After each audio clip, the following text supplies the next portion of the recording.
Welcome to Two Errors, One Mindset.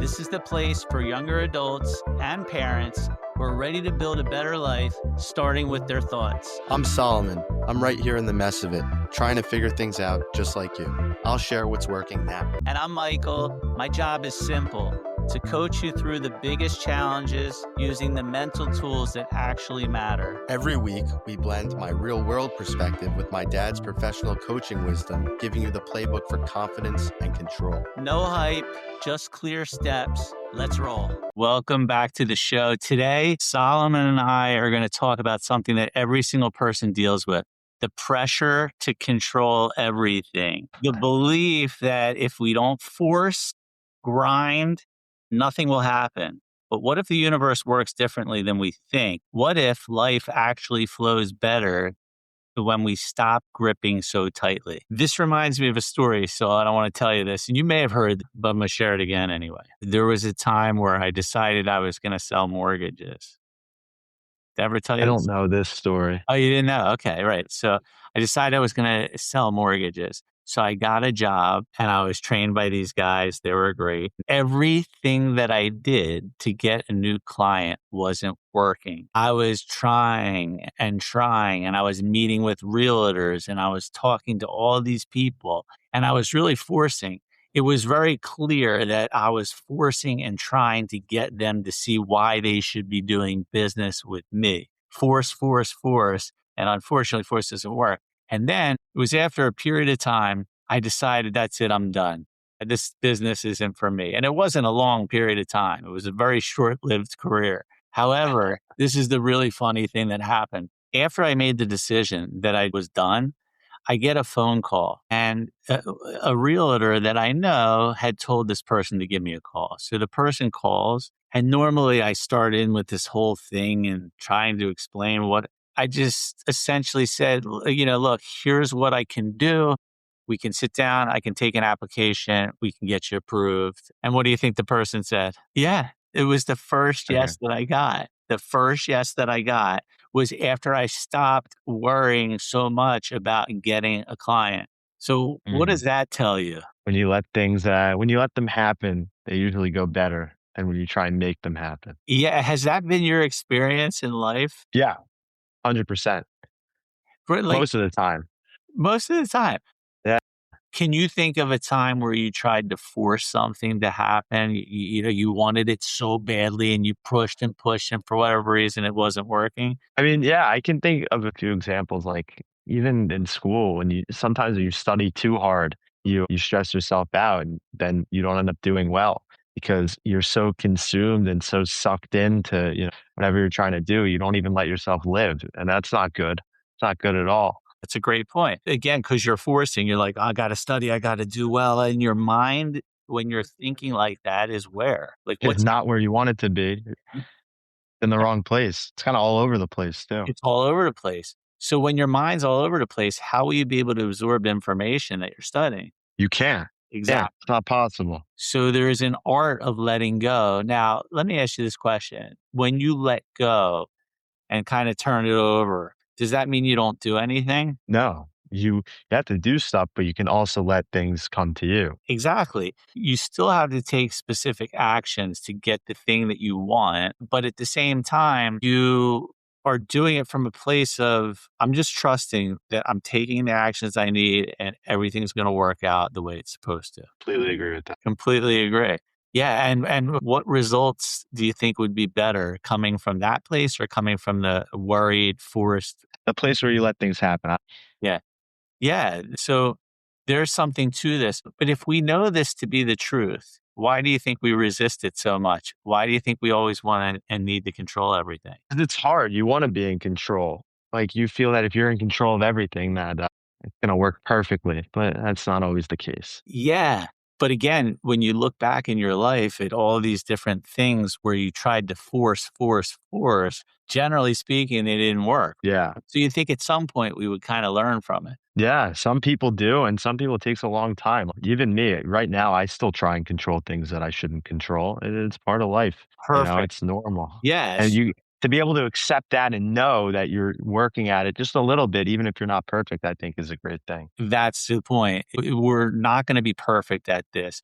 It's like anything, we got to practice it and get better at it. However, at least we're moving towards what we want, because if you could consistently come from a place of just kind of letting go of all that worry or having to control everything, then what would life feel like? Peaceful, I said. Pretty peaceful. Letting go of all that, it feels pretty nice. Yeah, it would feel really nice. So the question is, how do we get into that practice? So It's a good question. it's a great question. I've learned over the years that the universe doesn't respond to pressure. This is exactly what we were just talking about.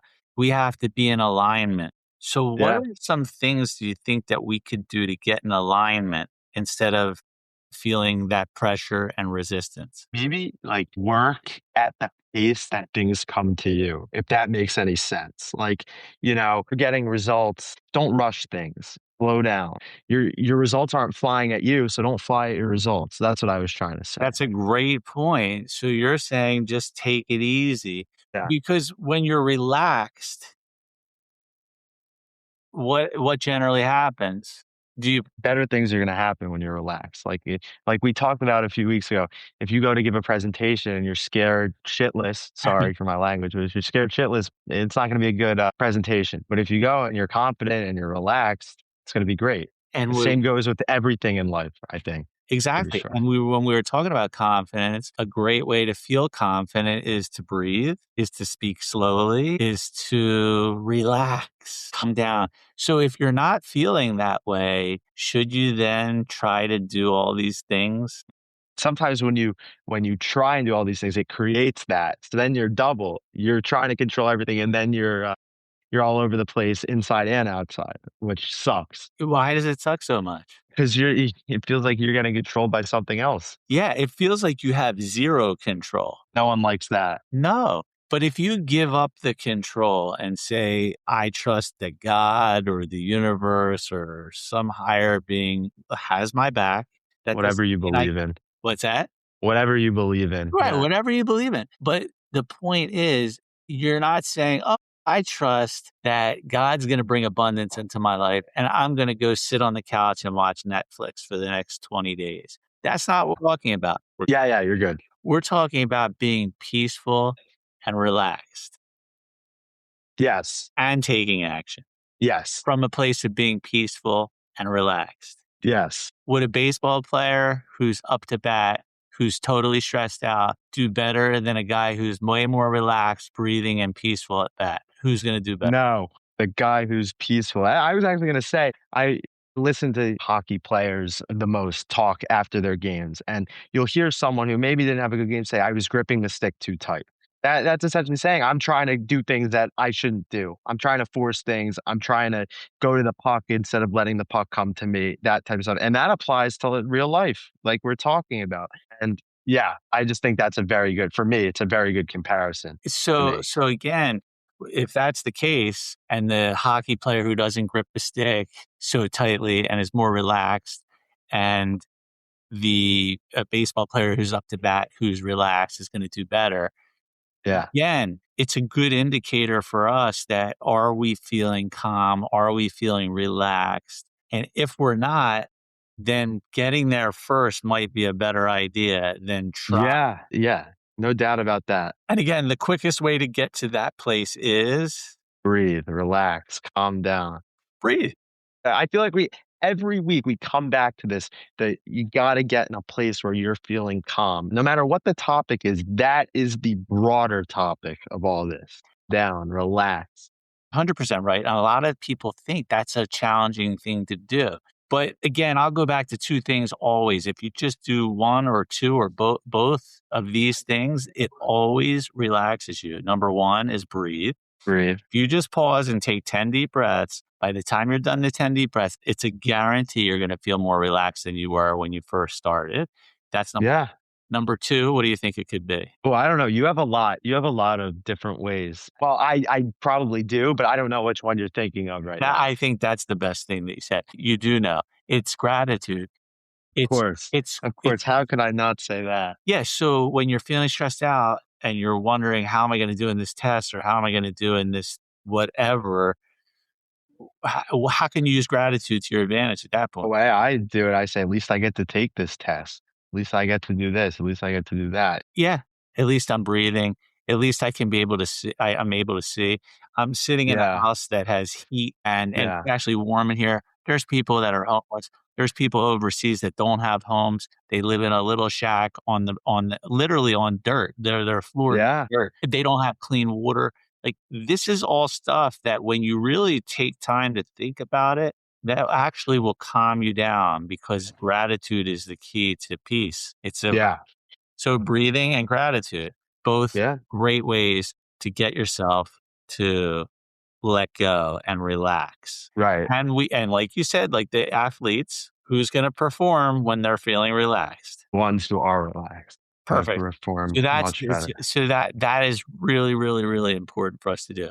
If you go back in your life and you think there was a situation where I was really stressful trying to make something happen. Yeah. What was another example? Do you have any other ones? I think I've talked about this before. It was sophomore year, my driver's test, the written one. Yeah. And I had failed the first time by like 2 questions. I got 2 questions wrong. And then I started forcing myself to, I couldn't go to bed unless I studied for what? It was like hours and hours. I really over exaggerated. I overdid it. Like it ruined my week. I couldn't enjoy anything. I couldn't do anything. I was sitting there fixated on this stupid test that I was going to pass anyway, right? That I got wrong by 2 questions. And I wasn't calm, I wasn't relaxed, I was stressed out, and it wasn't good. It wasn't good for me, and I forced it, and then that the second time, I still didn't pass. I did got the same thing. I was 1 off.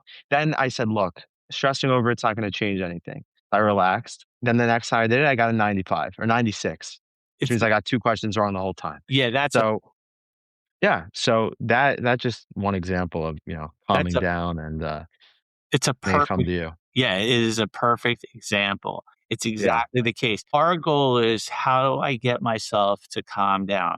What do you think other like in college, what are some of besides taking a test, what are some of the other stressors that most kids will deal with? Well, at the beginning, it's meeting people and making friends. And, there's some people who are very good at that. There's some people aren't. There's some people who, can get along with everybody. And I think that if you force it, you're going to make a lot of temporary friends who you'll be friends with for a week and then you'll never talk to again. If you let them come to you and, you do things and you bond with people over that, that's where those real friendships come from, in my opinion. And when you're authentic and real, like imagine if I came up to you and said, "Hey, I'm actually feeling a little nervous. It's like my first day here. I don't really know anyone. I was just kind of looking to find some people to get to know." Yeah. Don't you think? What do you think someone would say if you were authentic and real They would welcome you right in, especially in college. Everyone's looking to, include people. It's not like high school anymore where like everyone has their group. Everyone's looking to make friends. and it, but it, Even the kids who look like they have the most friends, they're looking for more. yeah, they're Everyone looking is. for real, authentic relationships with other people. Yeah. Sometimes we might think to ourselves, "Well, you know what? But if I say that, I'm new and I don't really have that." Yeah. A lot of overthinking when everyone's in the same situation. Yes, exactly. And so why not just go back to being who we really are without trying, Exactly. without to be someone that we're not? Exactly. And we're all victims of trying to be someone. At some point or another, we've all done it. It doesn't matter who you are. Of We've course, all done that. It's all about going back to who you really are. I agree with that. God made you, he made me, he made anyone, or the universe, again, whatever you believe in, made us exactly who we are. They didn't Right. make me to be like you, and they didn't make you to be like me. They made us Right. individually to be who we are. And every time we 100%. put on a mask and pretend that we're someone else, we're not doing what we're meant to be doing, which is to be exactly who we are. Yeah. You see a lot of people wearing masks, And why do you think unfortunately, they do that so much? because they're not confident. And it's okay. That's okay. Exactly. Like we always say, that's part of life because they're worried. They're like, what is this person gonna think if I really do this? If that's my opinion, I show that. Well, I could just agree with the other person and all will be good. Unfortunately, that's not how it works, that can only last for so long. Like I said, with the temporary friends, like if you force that, you agree with them on everything, even if you agree with nothing. Like that's not how you meet people and make friends. No, that's not how it works. In fact, have you found in your life, can you think of anyone in particular who was just really truly being themselves, and because they were being themselves, it like attracted you to want to be friends with them? All of my closest friends, that's exactly how we became so close. It's like there are people who, like, when I'm around them, I'm not really like, around the people I'm very close with, I'm loud, I'm all over the place. But then around some other people, I'm very introverted. I'm not going to talk. I'll let them talk to me first before I say anything. It's different. And I'm not necessarily putting on a mask in front of those other people. I'm just staying more low key, you know? Yeah. But wouldn't it be incredible if you could just be exactly who you are no matter what scenario you're in? Yeah, I think that would be great, and I'm working towards that. Sometimes it's, a bit difficult. Me too. I'm still 54 and And you're an old man. I'm still working on it. Yeah, But the good news is you're working on it. And I think that's the key because we're not meant to be wearing a mask. We're meant to be really authentic. I'll give you a great example. I watch like America's Got Talent and I'll always watch like the stories. And so what? I'm gonna break it to you, those are fake. Well, okay. But you like the story, you like the idea. I'll But give but you that. imagine That's fair. someone gets on stage and they share a real story about something that happened to them and not such an easy story to tell. But what Yeah. generally happens to the audience when someone shares a story like that? They get inspired, you hear the, "Oh," And now but they're it does totally inspire them. yeah, Yeah, and they're yeah. connected to them. They're They're connected. connected, yeah. 100 the idea is there. I know what you're trying to say. I don't agree with the platform that, you're saying because I think it's all scripted. I'll talk about a real situation. I remember when I was up in New York, this was years ago, I was training to become a financial advisor. Yeah, And this kid I met, really nice guy, he told me everything that was going on in his life. Like, he was just sharing things that you typically open. wouldn't open up and share right away. But what Yeah, that did was make me think, "Man, I like this kid, like, I trust him. He's a good guy," and I became friends with him, and I noticed that he did that with a lot of people, and everyone liked him. And why do you think everyone liked him so much? because he was so open. It was like you were his best friend and you didn't even know him. That is a great point. I think also, the fact that he was being authentic, it's something that everyone wants to be able to do that they Yeah, aren't necessarily able to do, and so when they see someone doing it, they're attracted to that because they wanna be able to do it themselves. What do you think for about sure. That sounds great. I completely agree. It's funny how our conversations kinda jump all over the place. I think that's a good thing Me too. because, there's a good way of going off topic and a bad way of going off topic. I think we're doing the good way because if we had a script and we're sitting here reading it, that's just BS. It's a real conversation. There's no real conversation has ever stayed on topic for more than 5 minutes. That's a Let's great be real. it's a great Let's be point. real. That's truth. That's really true. Why do you think it would be, again, so important for anyone, all of us, to be able to come from authenticity? Just be ourselves no matter what. Say the thing that we think, maybe I shouldn't say that, or raise our hand in class when we say, oh, maybe they'll look stupid doing that. Just do it. What do you have to lose? If you think you're going to embarrass yourself, everyone's going to forget about it in 10 minutes. What's even worse than embarrassing yourself? Like completely mess up or say the complete wrong thing. Who cares? Who cares? It really doesn't matter. It's the story we tell ourselves about that moment. That's the thing that gets us in trouble. We make Uh, up a whole story. exactly. None of it's never real. It's not true at all. We may think we screwed something up when you get up to do a talk and you mess up. And we're like, "Oh my Um, god," and we make up this whole everyone's story. going to think of that. And they're like, Yeah. "What are you talking about?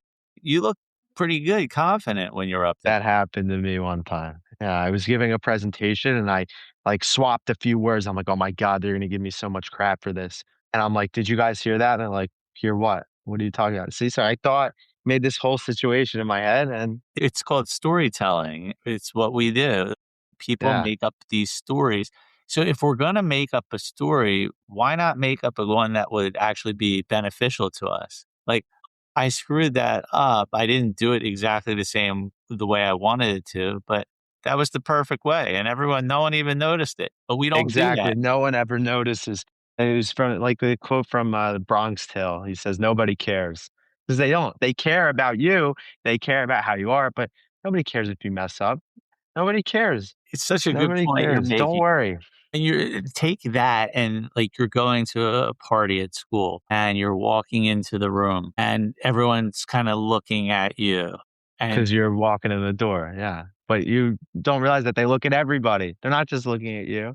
Look at everyone who walks in. and when you start interacting with people and no one really knows each other, who are they thinking about at that time? Themselves. Yeah, everyone thinks, "Oh, they're thinking about me." No, they're thinking about, "Oh, I They're can't thinking believe about I the just said yeah. that. That was so stupid. Why would I It's say" so true. right?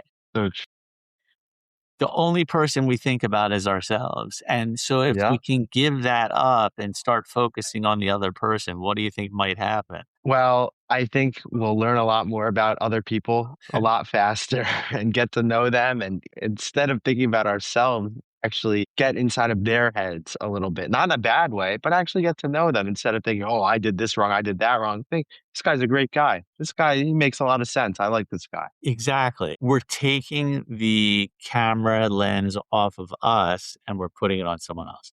Because Agreed. when you do that, you'll feel better in any scenario.